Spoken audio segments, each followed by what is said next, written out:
Thinking of moving to the Emerald Coast of Florida? Everybody talks about the white sandy beaches and the laid-back lifestyle, but not everything is picture perfect. There are some things you're going to need to know before making the move, because even living here in paradise has its trade-offs.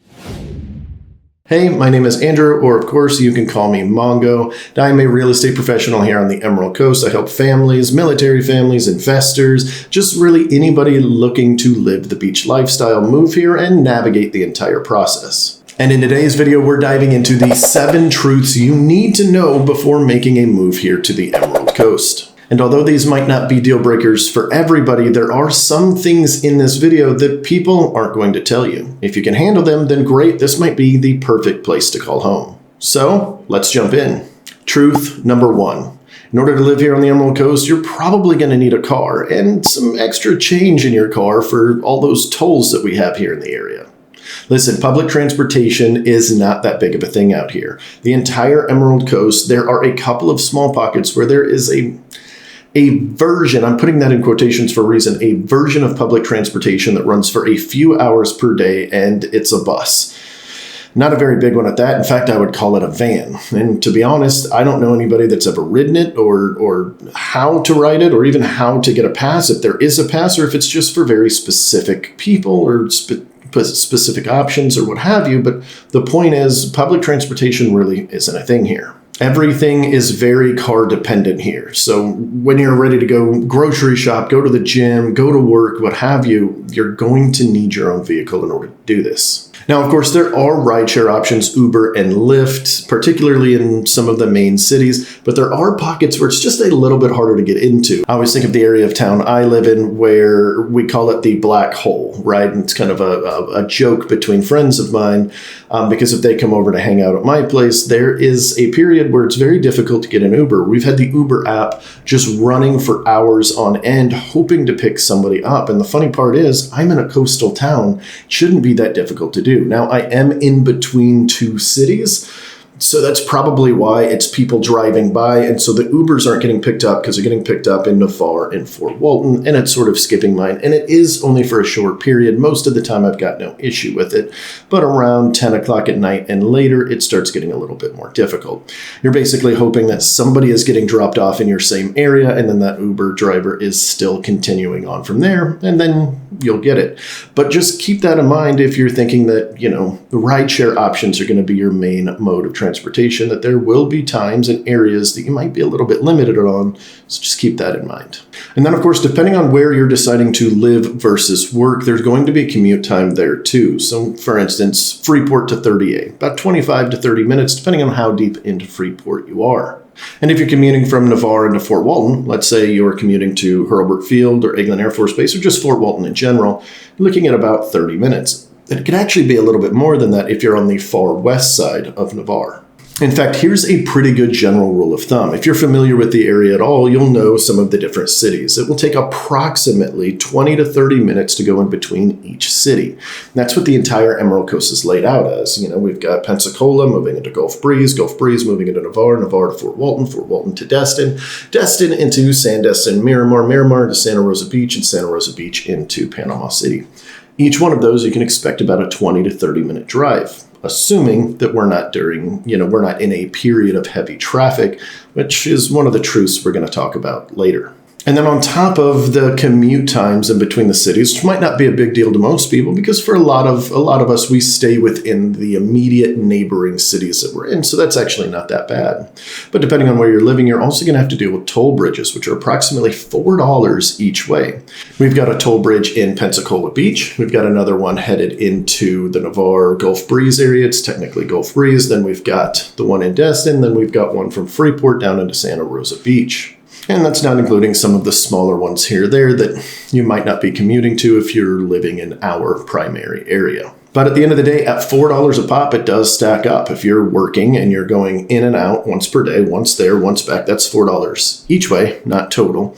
Then you're looking at $8 a day. Doing that 5 times a week, that's $40. 4 times, 4 weeks in a month, it's $160. Although that might not be groundbreaking to a lot of people, it is something that we need to consider because it's an extra expense you might not have in the current place that you're living in. And then, of course, you've got the expenses of managing your vehicle. And there's one expense you're probably going to have to do a little bit more here, or at least want to do a little bit more here, and that's washing your vehicle. So on top of getting rid of that salty air off your vehicle, there's also pollen here that we get pretty bad several times per year. My primary vehicle is a black vehicle, and so the yellow pollen gets all over it, and it just has a yellow hue across my entire vehicle. And I'll wash it away, and 2 days later, it'll be back. But of course, that ends eventually. That's just for a short period of time, but it is something to consider because, well, we've got a lot of car washes out here for a reason. It's very popular. But luckily, this is a pretty small expense. You can get, all you can wash on your vehicle at some of these places for like $20 a month. It's really not bad at all. Now, there is one thing I want to mention about this, that although we do have a lot of towns in our area, like the Seaside or neighborhoods like Kelly Plantation, or I could go on, but the names of them, we do have golf cart communities and walking heavy communities. In fact, 30A is very big on the walking and biking scene in general, which is perfectly fine for most of your time here. But eventually you're going to need to get in the vehicle to go grocery shopping, go to the gym, things like that I kind of mentioned before. So although you might be in sort of a walking lifestyle, it's going to be absolutely nothing like living in a big city in New York or Los Angeles or something where you could walk from just about everywhere you'd like to go. Truth number 2 is a big talking point right now in the real estate industry, particularly here in Florida, and that is homeowners insurance. Insurance does not have a set price tag here. And there's a lot of talk about this with good reason. Our insurance rates are kind of varying and all over the place at this current moment. Just did a video a few weeks ago called The Cost of Living. I'll put that up here in the cards. It'll be a little gray box that pops up on one of these corners here if you'd like further detail on all this. But I'm going to touch on a few points before we move on to truth number 3, which is a pretty good one. All right, let's talk about insurance. It's going to vary wildly based on the age of the home, the proximity to the beach, the different types of entry points you have. Do you have hurricane impact rated windows? Do you not? How old's your roof? There's a lot of things that go into this. So whenever we're getting insurance quotes, we need a couple of different inspections. And based on how those inspections go, the wind mitigation inspection and the 4-point inspection, depending on how those go, that's going to dramatically change the type of insurance and the price of that insurance that you're getting on your property. I've seen homes in Crestview, for instance, be as low as $905. If you watch that last video, I can break that down.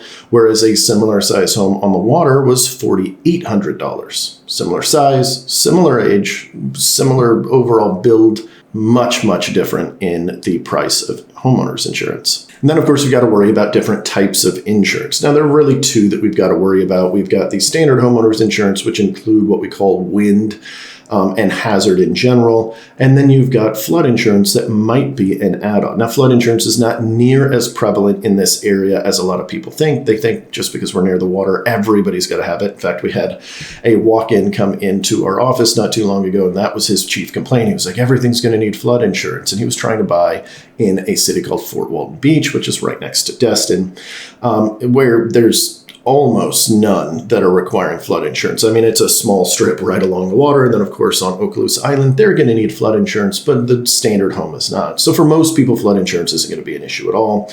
And if you'd like to carry it for peace of mind, it's about $350 or $400. It kind of ranges in between there. But homeowners insurance is the big tricky one right now, as we've got Citizens Insurance, which is a government-backed system, basically saying that, hey, they're raising their prices over time. That was always the go-to and the one that everybody flocked to because it was priced so much better. And you still got great coverage all in all. But they told us not too long ago that they were raising their prices 20% per year for the next 5 years. And I think they just made their first jump, which is making things a little bit wonky. The advantage here is what this will eventually do is bring more insurance companies into the state of Florida, so now that they're not competing against Citizens as much, and it is going to drive those prices down, but we're going to have to wait a little bit of time for that to actually kick in. If you do decide to move into the area, here's a pro tip for you. Try to get insurance quotes ahead of time. You can definitely check to see what the previous owner is paying, but it is always nice to get a second quote. Now, it's not going to be a perfect quote because, again, we need those 2 inspections before we can, an insurance agent can give you a proper quote, but they could give you a pretty good ballpark. Although using the insurance of the previous person is sometimes very helpful, it's rarely going to be that exact price. So if you are a little bit closer to moving here and you've got any questions, or heck, maybe you're even 3 years out and you've got some questions, go ahead and give us a call, text, or email. All of our information is going to pop up on the screen right here. You can talk to us directly and we can try to help you out as best as we can. If you're 3 years out, the conversation is going to be different than if you're 6 months out. If you're 6 months out and you'd like to use us for that, call us immediately, because that's about the time frame that we really need in order to make sure that we understand what your goals are. Anyway, let's continue. Truth number 3 is that the cost of living in general varies wildly by area. And it generally gets a little bit cheaper the further away you get from the water, but it's still going to vary wildly. So let's talk about that. The Emerald Coast is known for a lot of different towns. Most people think of Destin, maybe they even think of Navarre, Pensacola, or Panama City Beach. Those are the 4 main towns that are bordering the water that most people know about. A lot of people aren't thinking as much about Santa Rosa Beach unless they're thinking 30A, which is another area that's popular, or Fort Walton, or maybe even Gulf Breeze. And then, of course, you've got more towns moving inland, like Niceville, which is on the water, but it's not Gulf front. And you've got Crestview and Freeport and Defuniak, Milton, and a few others a little bit more inland. And the prices of each of these towns are completely different. There is a very big positive to this, and that is if you've got a price point and you want to get near these beaches that we have here, those nice white sandy beaches, beautiful water, you can definitely do it. They're very affordable places to live here. But if your dream is to be right on the water, but your budget allows something a little bit more inland, you just need to come to that realization before you can start living in paradise. And there's nothing wrong with that. Being 20 minutes away from these amazing beaches and the atmosphere, the laid-back vibe, isn't that bad.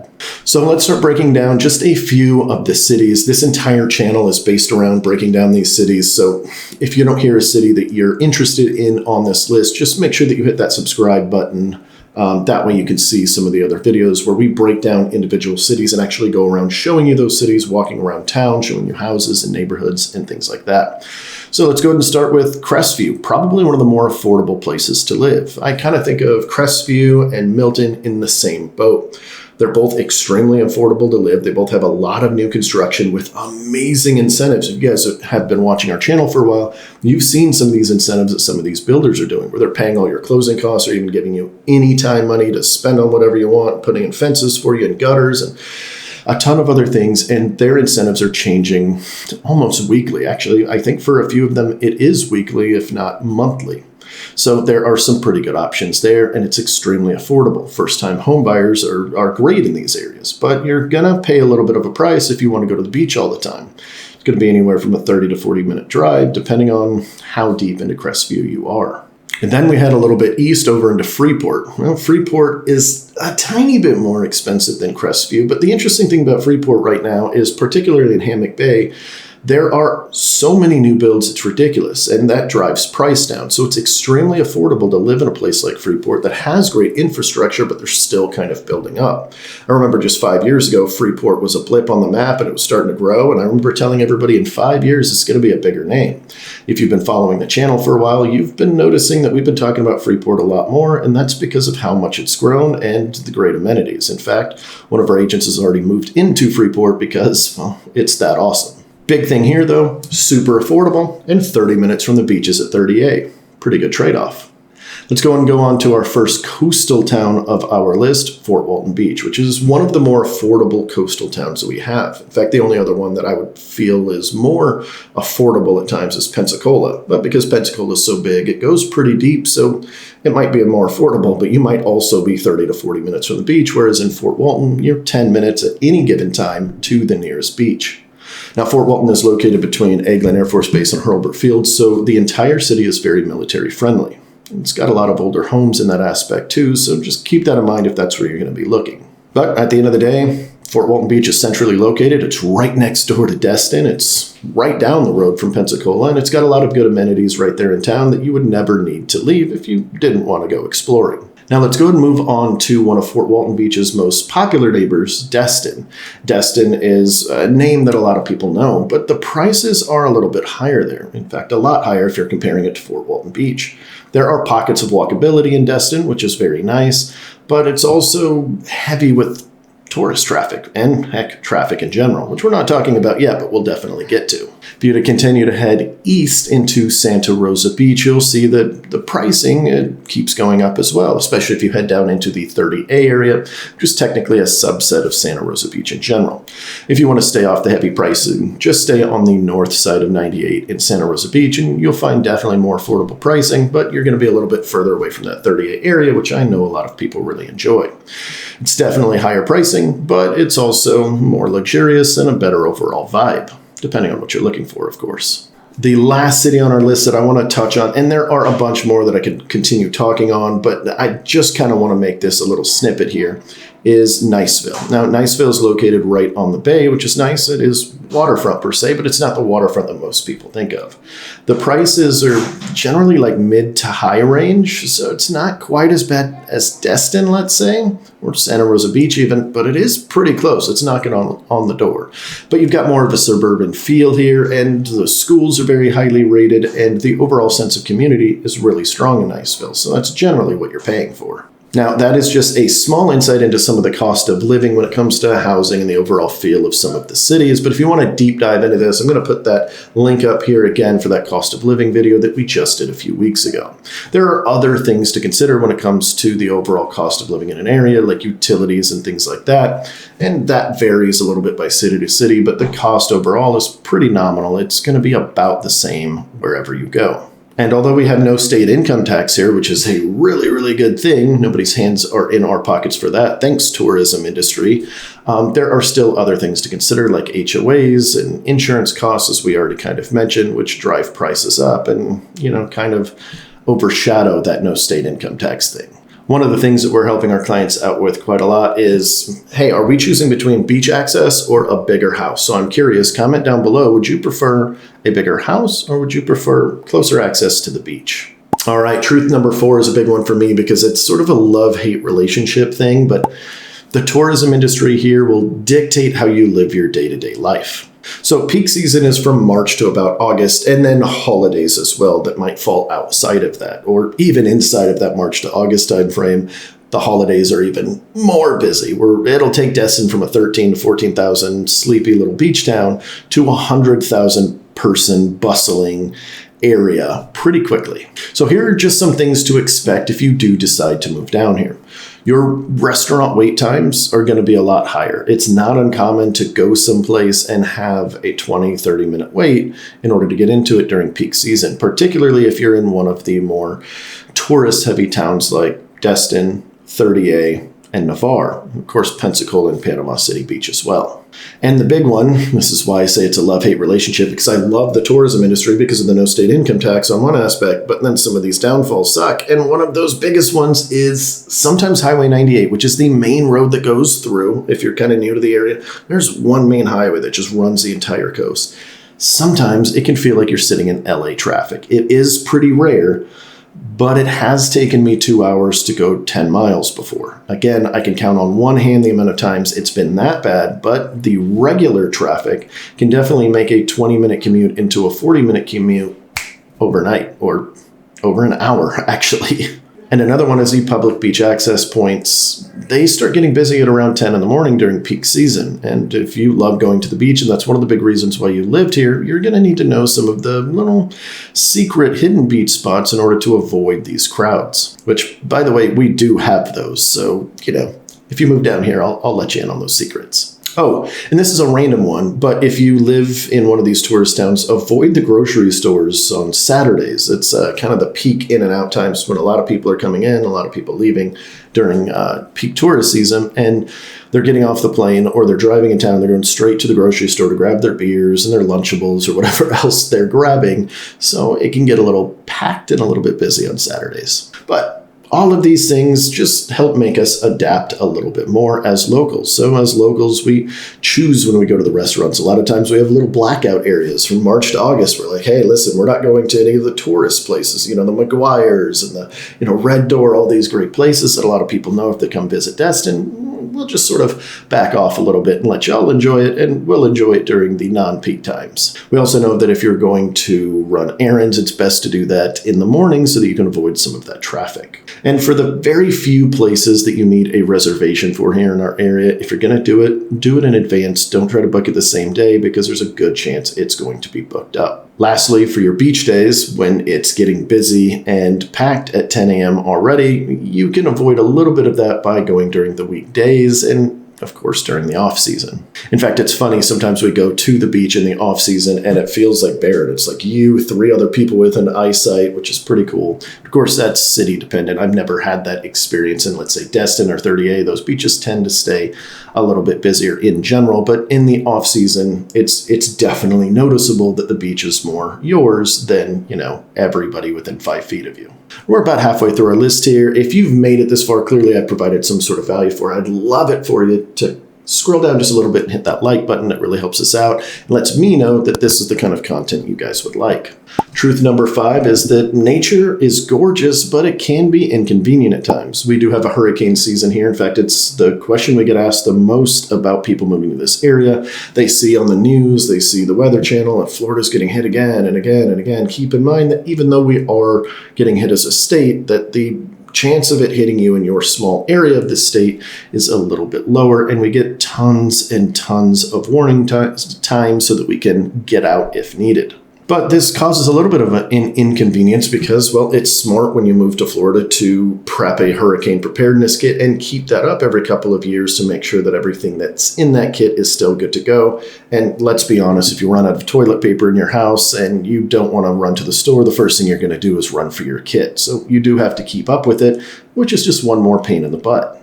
And then, of course, you've got to worry about, does my house have shutters? I'm going to have to put those up during hurricane season. That's an extra, 20 minutes to an hour that I've got to spend that I don't necessarily want to. Do I need a generator? Do I not? All of these are great questions, and they're all things we've got to think about living here in Hurricane Alley. But it's not just hurricanes that I'm talking about, it's also the humidity. It's very hot here, and on top of that, it's extremely humid. I always use the example of getting out of the shower, drying off, getting ready for the day, and then walking outside and going, I need a shower again already. And although that's true, it's something we just have to deal with here. I don't think it's going away anytime soon. And then we have the part that I dislike the most, and that's the insects and the bugs and things like that. So things like palmetto bugs, for instance, are my personal most hated thing in this area. They're like a roach, but much, much bigger. And I know they're not a roach, but they're basically flying roaches. I really don't care what people say. They're disgusting. I don't like them. And they'll make a grown man squeal like a pig if I see them. So just putting that out there. And then on top of that, we've got mosquitoes, which like to eat people up. We've got termites that can happen, although that is fairly rare to actually get like a house eaten up by them. It's still a thing we have to consider.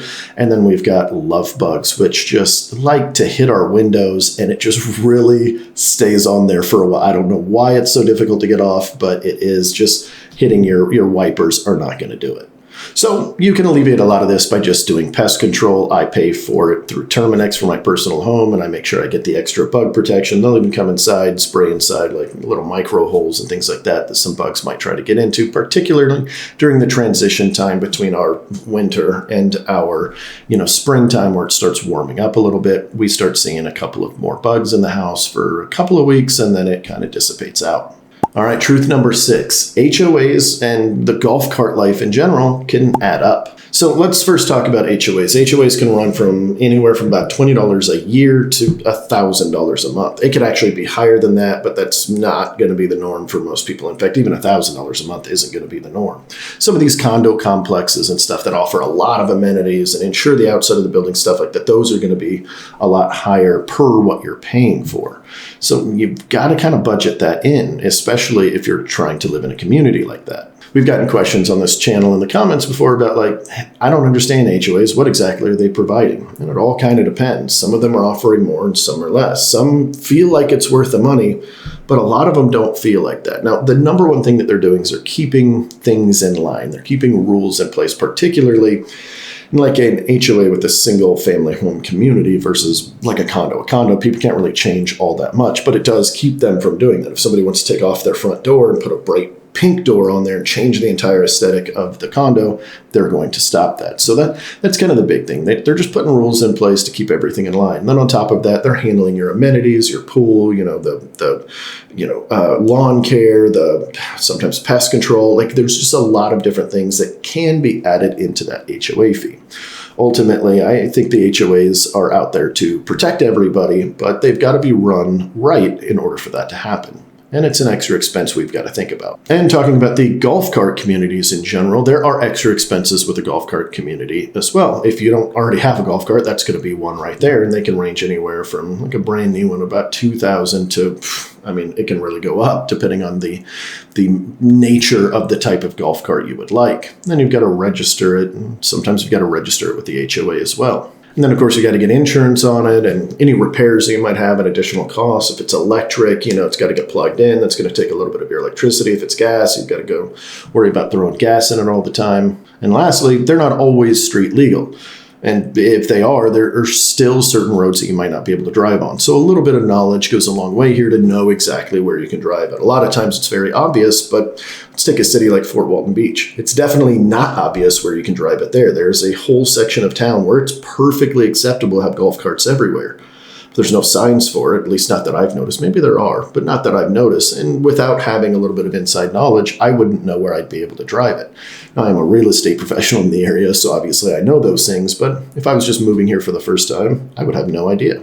All right, truth number 7 is it's not all a big vacation. You're going to need a plan. So many people want to move here because they vacationed here and they think, well, I had a really good time on vacation. It's got to be the same way to, if I'm going to live there. And although there are a lot of similarities, that's why a lot of people move here and with good reason. And they stay here because of that. Like, hey, I do feel like it's a vacation every single day. There's a part of that.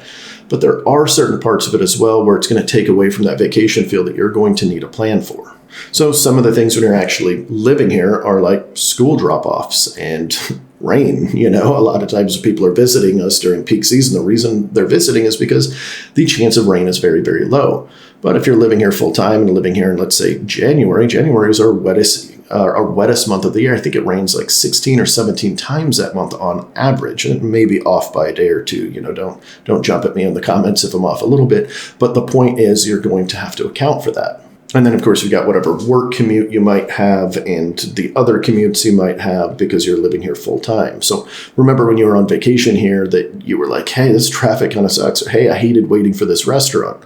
If you live here full time and want to go do those things and make it feel like a vacation all the time, then that's going to be a big part of your life. Of course, when you're living here full time, you've also got to think about the conveniences that you don't generally think about when you're on vacation, like grocery stores, doctor's offices, shopping, especially very niched shopping where you're looking for something very specific. And although certain areas thrive in some of those categories, sometimes they don't. Let's take 30A, for instance, because it's a very popular spot for a lot of people. The grocery stores aren't really there in town, because the entire 30A area is all about having local business and niche business and stuff like that. So you do have to drive outside of it in order to go to those grocery stores, maybe to the doctor's office and things like that. So if you're living here full time, that's going to be a little bit different than when you vacationed here. Even with that being said, everything that I mentioned, it is still a very laid back, peaceful vibe in general to live here. And having the option to go to that beach anytime that you want is pretty stinking nice. Ultimately, if you come here with your own goals, build a plan, and then budget around that plan to hit your goals, and you're going to have an outstanding life here. If the truths that I just talked about in this video don't scare you, then this might be the perfect place for you. The Emerald Coast is beautiful. It is awesome to live here, but you've got to know these things before you come down here. I don't want anybody moving down here thinking, I'm going to be living in paradise, it's going to be a vacation to a T every single day, and then have these subtle nuances and go, oh, I'm not liking it as much, and kind of damper that vision of what the Emerald Coast is. If after listening to everything I talked about in this video, you're still interested in moving down here, give us a call. We can help with planning your entire move, finding the right place, understanding each little area so that you can make the best decision possible and get the city and the area that's right for you. And before we take off, I have one question for you that I'd love for you to put down in the comment section. Which of these truths that I talked about out of the 7 truths, which of these truths surprised you the most? Don't forget to like and subscribe, and I'll see you guys next Tuesday at the same time, 4 p.m. Central. See ya.